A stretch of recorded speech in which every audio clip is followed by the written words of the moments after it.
Kaixo, ni Jade naiz, Brasilua naiz, Jordizian bizi naiz, euskara ikasten ari naiz. El año pasado me apunté al euskera para aprenderlo, para ayudar a mi hijo en el cole, entender un poco a la gente, por la calle, en el trabajo, y la verdad que ya me está ayudando mucho. Y mi hijo está súper contento de ver que estoy en ello, aprendiendo el euskera. Y a ver si os animáis a venir al Euskategi también a aprenderlo. Soy Maite, vivo en Ordizia y soy de Ordizia. Tengo 2 niñas y empecé a estudiar euskera pues, cuando nació la mayor. Al principio con los payasos y eso, y luego cuando ya empezó en el cole, pues vi la necesidad de apuntarme a algún sitio y fui a acá. Y la verdad es que muy a gusto. Al principio empecé yo por mi cuenta, que hay esa posibilidad, y luego en presencial, y las 2 cosas muy bien.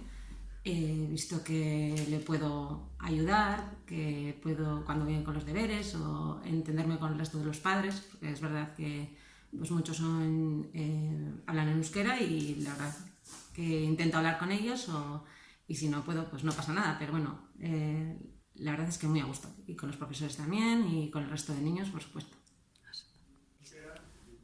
Ni Montse naiz, Barcelonakoa naiz, orain dela 13 urte etorri nintzen, eta euskeraz ikasi nuen, uste duelako importante zela.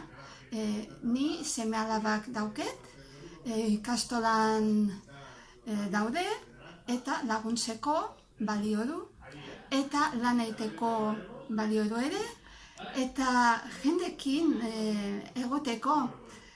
3 gehi 2 da 5. Ondo! Orain irakuriko dugu pixka bat. Venga. Zeba. Bai, venga, hemen. A ver. Arkatza. Arkatza. Eta orain elkartu. A ver, non dago elkartza?